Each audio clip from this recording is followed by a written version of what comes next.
Ooh, woo. I'm a furry fuckboy. Tee hee. That's nice, Garrett, but we started recording 10 seconds Oh, ago. crap. Hey, got him. Yeah, you got me. It's the secret's out. It's all over. All right. But anyway, yes, this is Backwards Compatible, the video game retrospective podcast. I'm your host, Chase. And I'm Garrett. And tonight, we are discussing the horror game Outlast. It's so lovely. I love Outlast ever since it kind of came out. Back in 2013, I believe. Yeah, September 4th of 2013 for PC. So, Garrett, Outlast was your pick for topic of discussion, and I'm just curious what exactly brought this game on. I've heard of it before, and I'm pretty sure I used to watch some streamers play it back in the day, but other than that, it's not exactly a game I've really thought about since then, so I'm just curious about what made you want to talk about it tonight. So, one big thing that made me want to talk about it is it's sort of those games that come from a smaller studio, Red Barrels, and took the gaming world by storm. The thing is, this horror genre, it's always jump scares. And even though Outlast has some jump scares, but they don't ever create the creepy sort of vibe that you get from Outlast. And so that's why I wanted to talk about it and dive deep into this series. Right, because one of the advantages of having a gaming based podcast is that it gives me an excuse to finally go through my backlog of games I've been putting off for who knows how long. I bought Outlast when it was on sale on Steam years ago, like I want to say 2014, 15, and just never got around to actually playing it for whatever reason. So when you wanted to talk about it, it finally gave me the excuse I was looking for. So this was my first time playing through Outlast. And I gotta say, this was my first time playing through Outlast. I've mostly watched videos like PewDiePie play through it. I watched it with this guy in middle school, and that's what we would watch from school back home, and which was like a 30-minute drive. It made me love the game, and when I tried it, I had to turn a light on because, to be honest, it is very scary in my book. It's not exactly a walk through the park. It's definitely a sinister and unsettling game, but personally, after the first couple hours or so, I kinda got less scared and just more. So here's my thing with horror games in general. I rarely ever feel genuinely scared or freaked out from video games. Yeah, jump scares are always going to make me jump, but I don't really consider that scaring, you know? It's like, okay, here's a loud noise and a quick image that'll freak you out for a second. Okay, we're done, moving on. Mhm. I don't know what it is about games that I don't really get scared about. I'll go along with the vibe and atmosphere of horror games, you know? It's like going through a haunted house on Halloween. In terms of actually being scared, like Outlast started off as definitely eerie, and I was definitely on my toes throughout the first couple hours, but once I figured out the gameplay mechanics, it is pretty simple and straightforward, and how the enemy AI worked, it basically just became a glorified walking simulator for me by the later half of the game. I spent the last hour just not bored, but just sort of, okay, we're gonna have to prolong this part of the game now. Run to this spot, find key, run to this spot, avoid enemy. The gameplay got very repetitive for me by the end of it. I still enjoyed it, and I definitely do consider this one of the better horror games I've played. And by the end, I was kind of just playing to get through it all. It's not a long game by any means. I completed it in like 4 hours, I think, on Steam, it tells me. So it wasn't exactly a huge time commitment. But yeah, anyway, that's how I felt about it. Yeah, I do have to agree on you on the gameplay mechanic because, at first, the infrared vision that you get from your camcorder makes everything more creepy, in which we'll get into Yeah. their techniques that they use to scare the player later. That's kind of the main gimmick of Outlast is that night vision camera mode, and they definitely use it to some effectiveness at various points throughout the game. I think one of the better jump scares in the game was fairly early on where you climb up a ledge or jump down into a dark hallway, you turn on the night vision camera in order to see, and boom, there's an inmate right in front of you. I agree with that. And is that when we get into the walls? Some disturbing things are happening right behind them, and then the guy's like yelling at us. Yeah, that's Yeah. kind of weird. Yeah, we're getting ahead of ourselves. Let's start at the very beginning. You are Miles Upshur, a journalist who has gotten a tip from someone inside of Mount Massive Asylum. Mount Massive Asylum. That's a interesting name there. Mount Massive. Okay. in terms of words that go together, it is good. Yeah, it's got that But I alliteration, but Mount Massive, I don't know. That mhm. just sounds kind of goofy to me, but That massive is thick. Yeah, that name probably could have been, like, maybe a tad bit better, but they eh, probably were on crunch time. I'm not sure. it kind of rolls off the tongue, like you said, and it did grow on me over time. It's just the first time I heard like Mount Massive, Colorado, I'm just like, really? That's the name we're going with? Wait, hold on. Is it a real place? Let me double check if it's an actual location. Otherwise, I'm going to feel like a dumbass. Well, it would be also kinda hurtful to our listeners from Mount Massive, Colorado. Okay, so Mount Massive is an actual mountain in Colorado and is the second highest peak in North America. I feel like a complete dumbass. Well, we're both dumbass. We were both proven wrong on that point. I thought it was just made up. Oh boy, all our Rocky Mountain listeners are just we're going to be getting some very strongly worded emails, I feel. Look, I'm sorry, we're from Michigan. I'm not too familiar with that region of America. Apologies, apologies. Mountains. But anyway, yeah, Mount Massive Asylum. Gotta say, Boy. major Resident Evil. Okay, I know it's cliche to compare a survival horror game to Resident Evil, but I mean, come on. I feel like Outlast is very heavily Resident Evil inspired, and a little bit of Bioshock now that I think about it. You know, I actually was thinking about the architecture of Mount Massive Asylum, and it kind of reminded me of Dracula's castle driving up too. How Don't you kind so? of so like the pointy areas and as well as this dark asylum that's kind of like a castle, but is actually a prison for all those people who have all those mental health issues. Well, I mean, I guess I kind of get where you're coming from, but I mean, it's just a gothic manor up in the mountains. It doesn't exactly remind me of Dracula's castle from Castlevania, if Mm, that's what you're getting to. It was just a no, gothic I'm Victorian asylum, really. Let's just throw my point off to the dirt road. um, so we drive up to the gates and we hear the static of the radio and we see the note that was given to Miles Upshur from the whistleblower.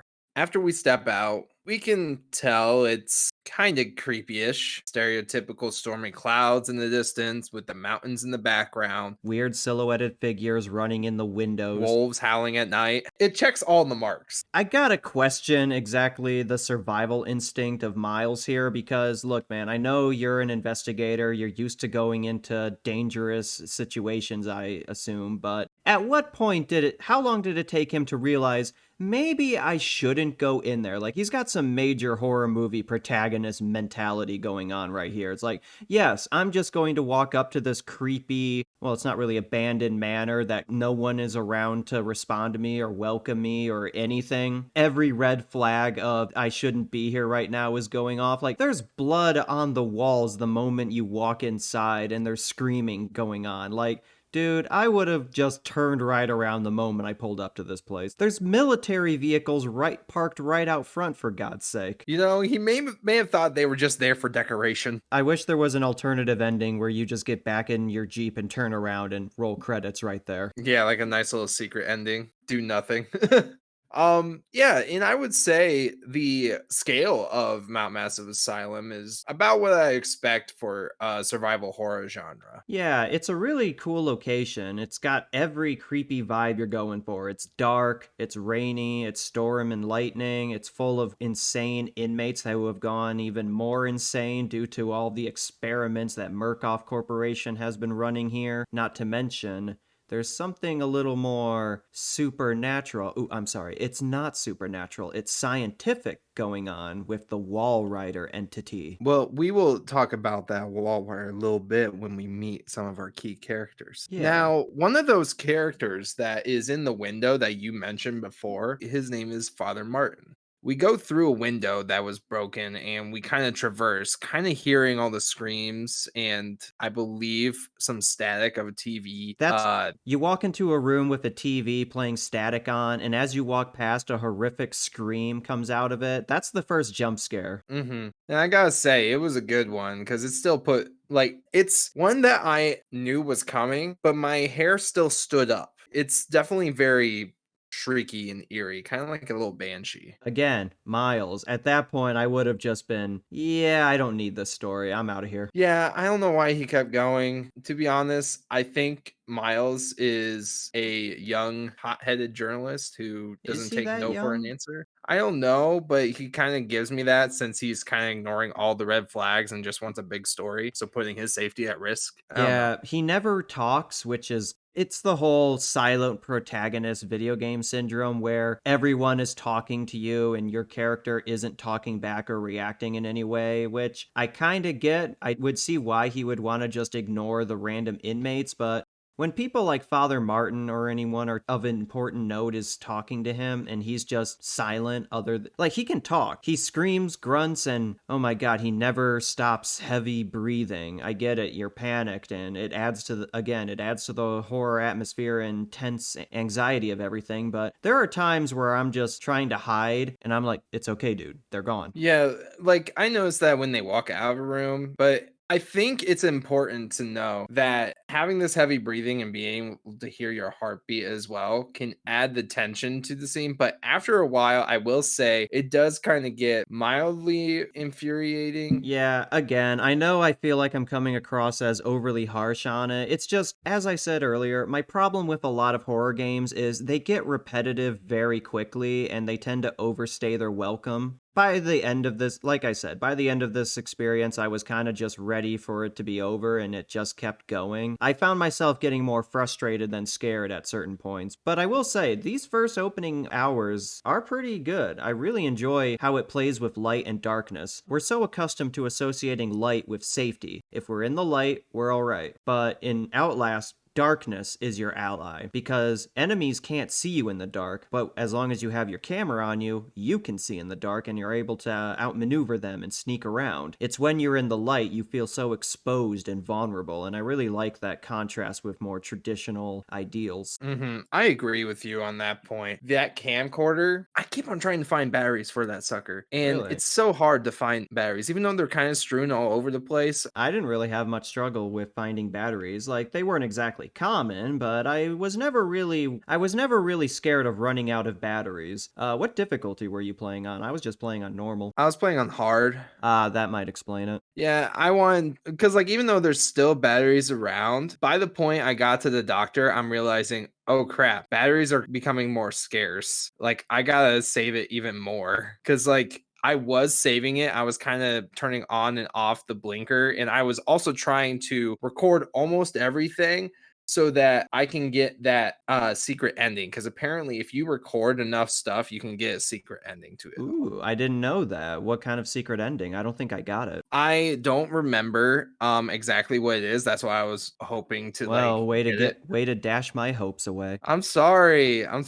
Just to turn this conversation back around to the character of Miles, he's way more emotive and sarcastic in the notes he writes down throughout the game whenever he sees something weird or crazy happen. Like when Dr. Traeger gets crushed by the elevator, the note he writes down is how to make Dr. Traeger juice. Step 1, squeeze. And I'm just like, really? I mean, I guess we all have our ways of coping with trauma, but I'm just like, what is the deal with Miles? Where is his headspace at right now? I Like, think that's what we're supposed to see in the notes, that Miles is slowly losing his sanity. yeah, I noticed that as the notes go on, as you progress through the game, he becomes more and more, not delusional, but his notes become more and more, I guess, Tired of this shit.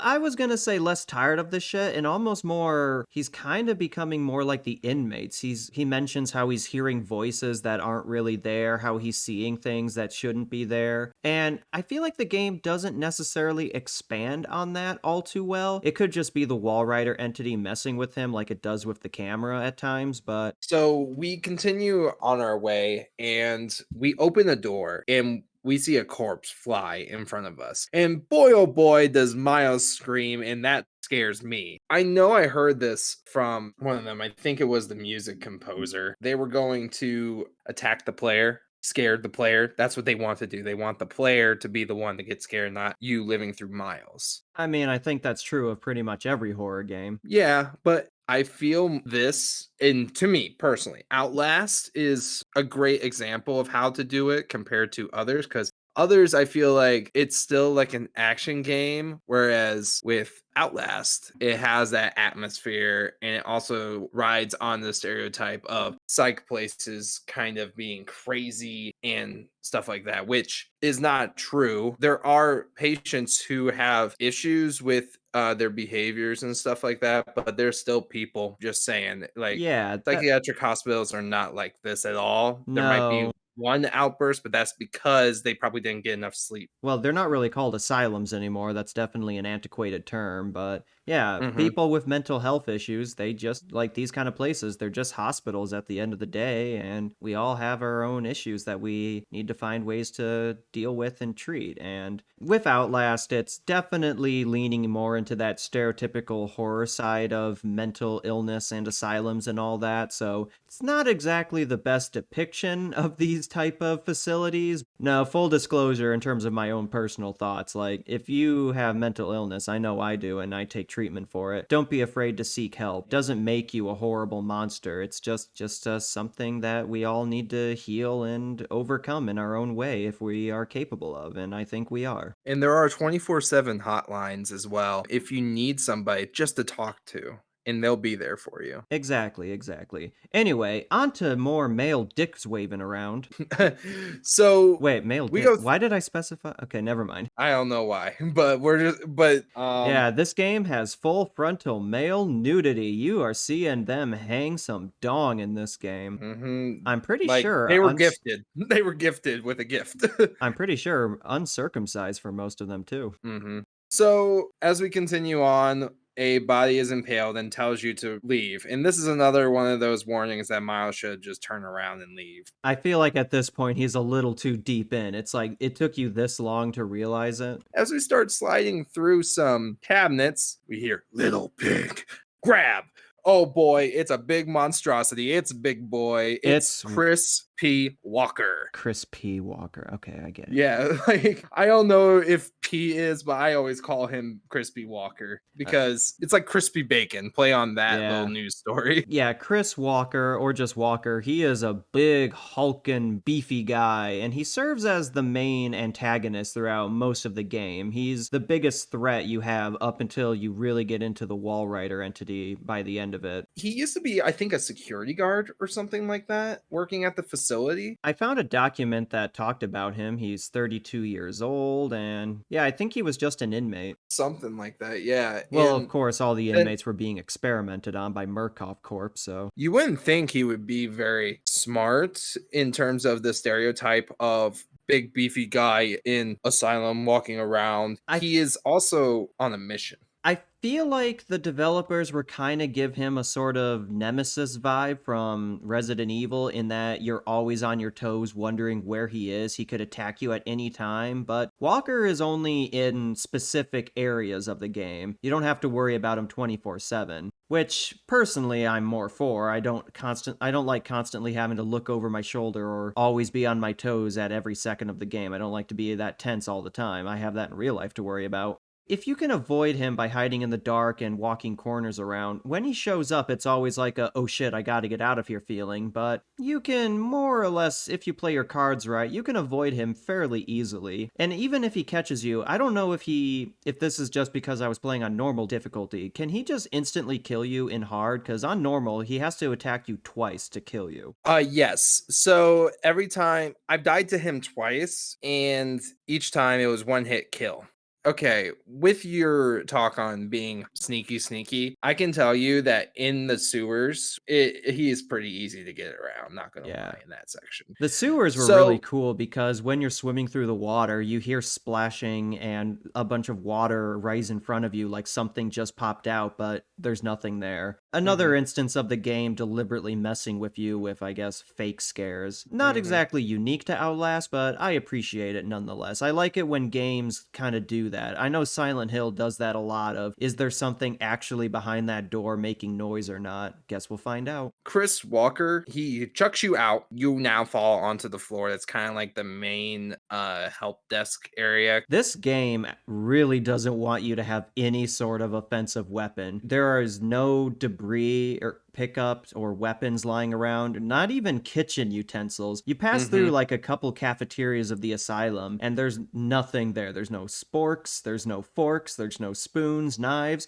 there's frying pans, and I think a frying pan would serve some better form of defense than just your camcorder, but what do I know? There were just a lot of times in the game where I'm like, man, they took careful consideration in the design of this area, the developers, to make it so there is no way you could use something as a weapon, like Mhm. in a immersion canonical sense. Like I know from a gameplay sense that doesn't mean you could just pick it up, but I just mean that there's nothing here that would give you the idea that you could use it as a weapon. Even though you do pass through a tool shed at one point when you're outside and there's some wrenches on the wall, and I'm like, come on, Miles, you could at least use one of I mean, those. I felt like, okay, it's good that we can only like run or hide. I get that vulnerability aspect. And it requires us to do more than just try to bash their face in. So I feel like this era of horror games was all about this. Like Slender was another example, Amnesia. I feel like the early 2010s was this era of horror games where they were basically just walking simulators with extra steps. You can't really fight back. And well, like you said, it does add to the vulnerability and makes you think more about outthinking your enemies and avoiding monsters and everything rather than just directly challenging them. I don't know. It doesn't exactly keep the player engaged in my experience. That just might be my personal opinion and why a lot of horror games just don't really do it for me because I just feel like the game is deliberately screwing me over in a lot of ways, which it kind of is, and I get that's what horror games are trying to make you feel.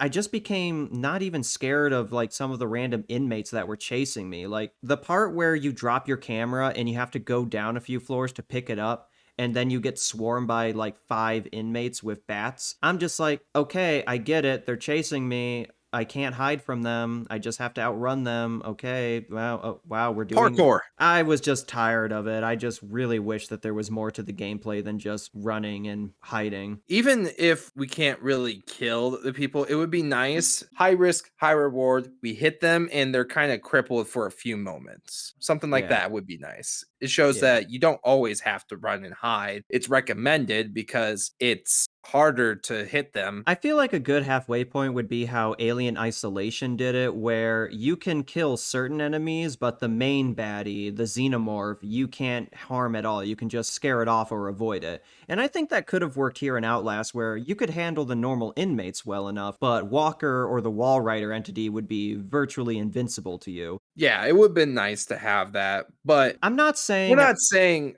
yeah, we're not saying that the passion that went into this game and as well as the gratitude that they wanted to create, like, bad at all, because it's a no. great game. Don't get me wrong, I didn't dislike Outlast. I just feel like that era of horror games were kind of past in a way. I just feel like it's somewhat not quaint by today, like the whole walking sim horror game like of a few other examples I listed. I just feel like that's not really all that prevalent anymore. I think that I don't know. Again, I'm not too super immersed into the horror game genre, so I'm probably just speaking out of my ass here. But I just feel like you don't really see those type of games anymore, and I think it's cuz a lot of gamers and players realize how repetitive a lot of them are in hindsight. Mhm. Now, going to that waiting room again, this is where we actually get to see face to face with Father Martin. And Father Martin's like this creepy old dude. I'm not sure if they were the priest supposed to be or it was a patient. I think it was a He patient. was a patient. You can find a document written by a doctor explaining about Father Martin. He was just a patient who really liked finger painting until it was taken away from him. Darn.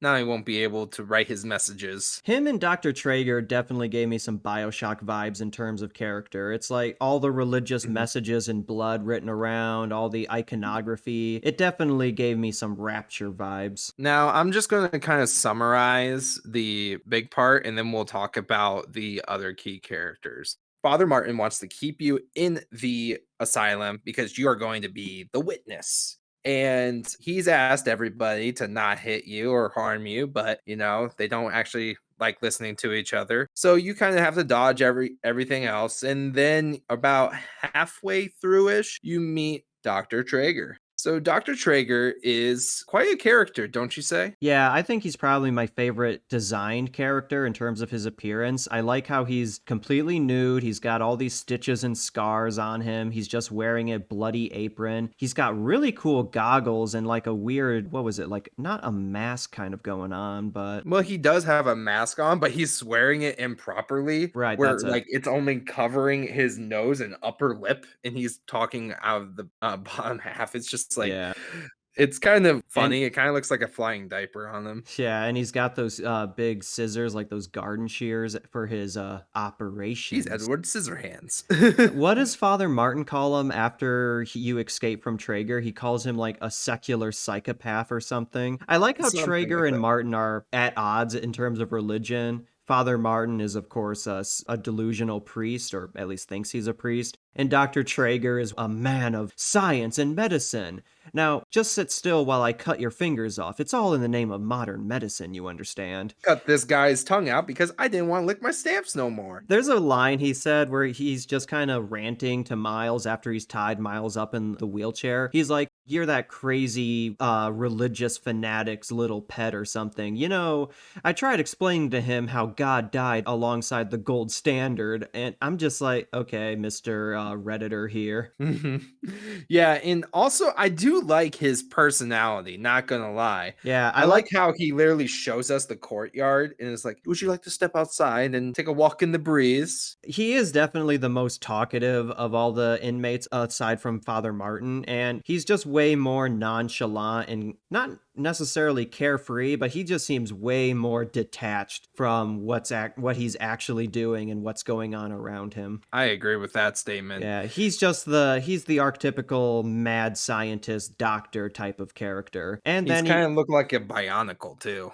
I guess I can kind of see it. And then he gets crushed by an elevator to death. That was kinda like a playpen, to be honest. The small section where we were running everywhere and he was just kinda trying to find us. Yeah, he And kind of replaces Walker as the main antagonist for that little section of the game. and not to mention we see Miles fight too, which I feel, "Oh, I can't fight," but then I see in a cutscene Miles can fight. He literally just fought with a guy who's trying to scissor him. Now, when you say it like that, Well, I didn't dumb mean it joke. like that. I mean, I guess there's a conversation to be had about like male sexuality in this game, not just in terms of male nudity. Like, there's a couple guys you find that are in corners in the dark. They're just kind of jerking off. It was really weird, and also they kinda like to stick it everywhere. Not gonna Yeah, it's Yeah. I think it's just meant to add to the whole uneasy and disgust you're supposed to be feeling with this whole situation, but I don't know, maybe there's something a little more philosophically phallic about this. Maybe you think Mount Massive Asylum is actually the inner consciousness of males? Well, there is a female ward where Father Martin has hidden out, and well, okay, I guess let's dive into this. Why not? Like, you don't encounter any female patients, even though there is a female ward. It's where Father Martin is holed up alongside his followers. There's a sense of relative control and safety in this part of the asylum. Not too much of it, because Walker is still all about, but the female ward just feels a little bit safer and more contained. It's still full of male inmates because, again, you don't encounter. Were all the women patients not in the asylum when everything went to hell? There definitely were, because you find documents talking about them during like the MK Ultra like experiments that were going on in the 50s and 60s. That's another thing too, is how Outlast ties itself to MK Ultra program, Operation Paperclip after World War II, and just general Cold War experiments on mental health and all that. Mhm. I didn't find any documents that said they were there during the time the Wall Rider project was really taken into effect, which was 2009. So maybe the female patients weren't as accepting of Project Wall Rider compared to Yeah, males, and so they probably moved the females out to bring more male subjects in. Yeah, I don't know if this was just me like looking into it too deeply, but reading through the documents of the experiments, you kind of get the vibe that only the male patients were really reactive to the wall rider technology and experiments. So maybe that's it. Like the women just weren't compatible with the nanomachines. Okay,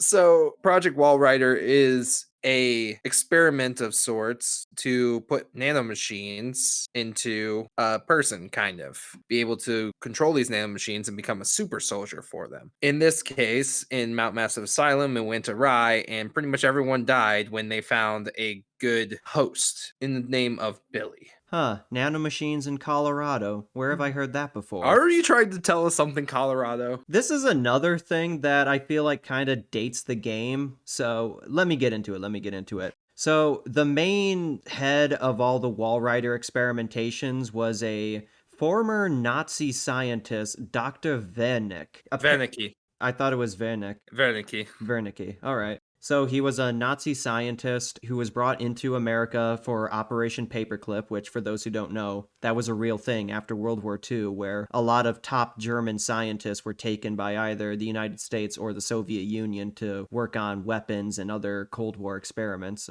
Real fucked up shit. But talking about getting back to the game, a martyr for Project Wallrider and kind of wants to die to be the faith symbol to all his followers. It's kind of weird. And Y- that's what he wanted you to witness. Yeah, His Father Martin. crucifixion.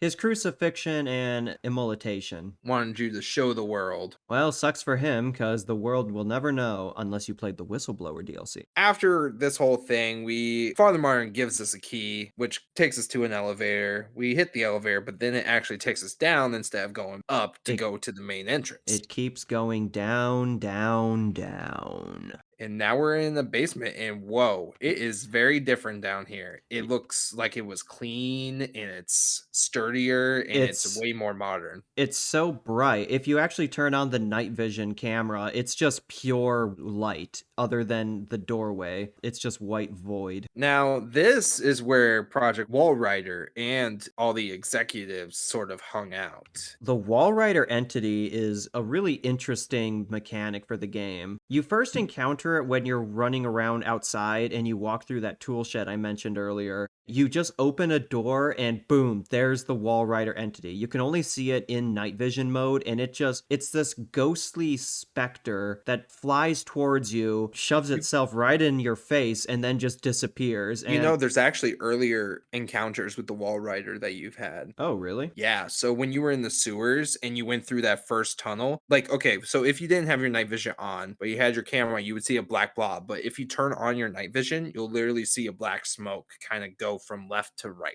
And I think there's another one before that, but I can't remember the encounter. There is some security camera footage you see that Father Martin shows you where he's like, "Look at it, gaze upon its magnificence." And it's a bunch of security guards just getting flown about and torn to pieces by an invisible entity. The Wallrider entity is really cool. I like the look of its face. It's like an elongated alien looking thing. Like it kind of reminds me of a Silent from Doctor Who, not gonna lie. The Wallrider was the biggest thing I loved about Outlast. It's at the time, I don't believe there was a story that was like it, but it was a very original story. Like in terms of humans, that whole thing is good. But then to also add in sort of a supernatural point to it, it just kind of like a cherry on top. And it's Yeah. scary. You can't fight it. It phases through doors. You can't slow it down. You just got to keep running. It knows where you're at, so all you can do is outrun it. It kills Walker in the last act when you go down into Murkoff's laboratory. You're running from the Wallrider, you open the door, boom, there's Walker. How he got down here, I don't know. I don't know how he fit in the elevator, but here he is. He's about to kill you, and then the Wallrider just throws him about, breaks his bones, and then grinds him into pure viscera blood by shoving him through an air vent like a cheese grater. Yeah, it was pretty brutal and a sad end to our Chris Walker. All he was trying to do was actually contain the Wallrider by eliminating all the hosts that it could take. That way, it was just limited to that asylum. Well, sadly, Chris Walker is gone, our boy. It's the scene in a movie or action show where the previous villain just gets demolished by the new big bad threat. And it's kind of to show you the oh shit meter has gone up.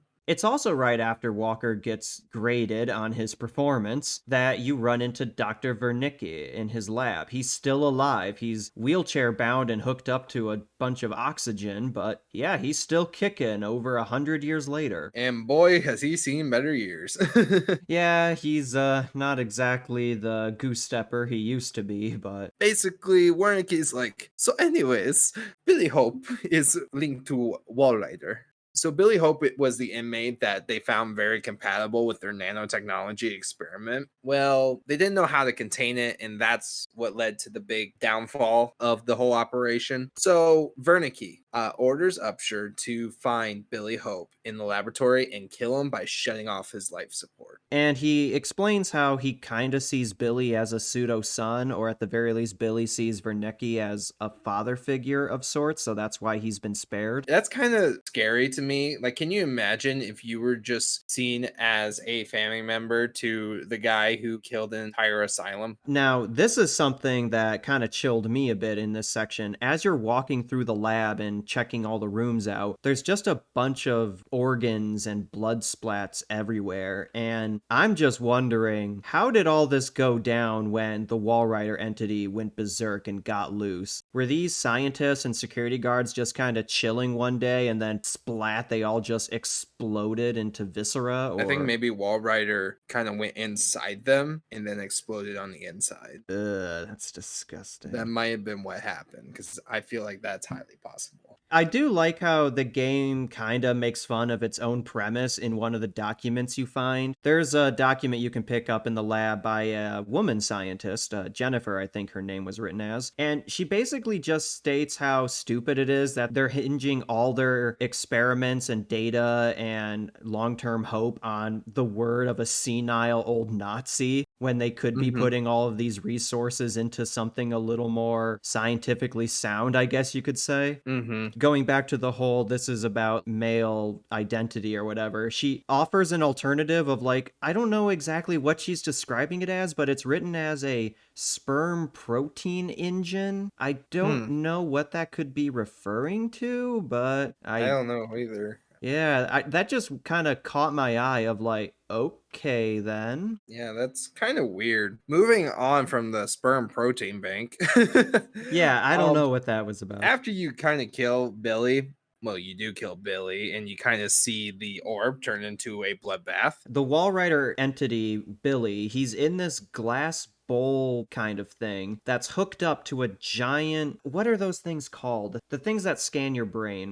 What are those things called? CT scan, Yeah, it's maybe. it's like a giant orb-shaped CT scanner, and it looks really cool. There's 3 steps to shutting it down in order to kill Billy. You got to shut down the generators, you got to disable the failsafe thing, and after you do the first step, after you've shut down the first generator, Wallrider Entity, he is gunning for you. Yeah, he's like, oh, whoa, whoa, whoa, hold the fuck up. Yeah, he's tossing Miles around, dropping him like 3 flights. And that was another thing. The second step, you had to go up, I don't know how many flights of stairs to get to the generator, but I'm just like, how many more staircases do I have to climb? I feel like I've been doing this for the last 5 minutes. Also, was it me or did it feel like Miles shouldn't have survived that? I mean, Miles should have died from blood loss after Traeger cut his fingers off, so Oh yeah, in like sepsis and stuff like that. Like yeah. there is definitely a lot of infections now in that body. Miles is not making it out of here. Not to mention how many times he fell down at least 1 floor's worth of height, so he should have, at the very least, a broken foot or something. Not to mention he's also swimming through shit. This is just not his day. And his day gets even worse because even after killing Billy and you think defeating the Wallrider entity, he's about to exit the facility. He opens the doors, and there's Dr. Wernicke and a whole squad of security guards, and they just gun Miles down. But guess what happened before? The Wall Rider has possessed Upshur, and Gott he im is now Himmel, he is the host now. the host. You just hear him get brutally murdered. That's where it ends.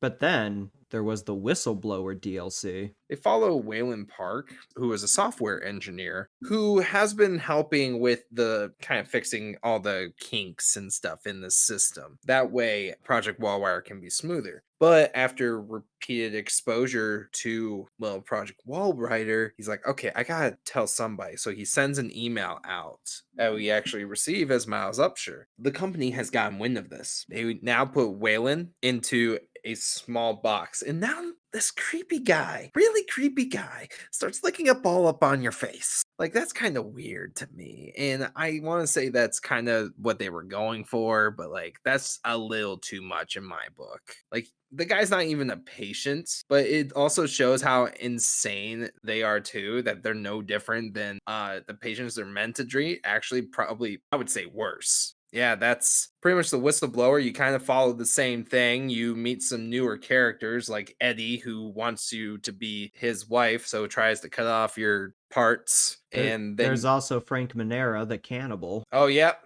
Frank Manera. I will say that it's a new cast of characters, which I do like that we kind of see everything. I kind of liked Eddie the most, to be honest, just because we had more time with him and also I felt more fleshed out compared to the cannibal.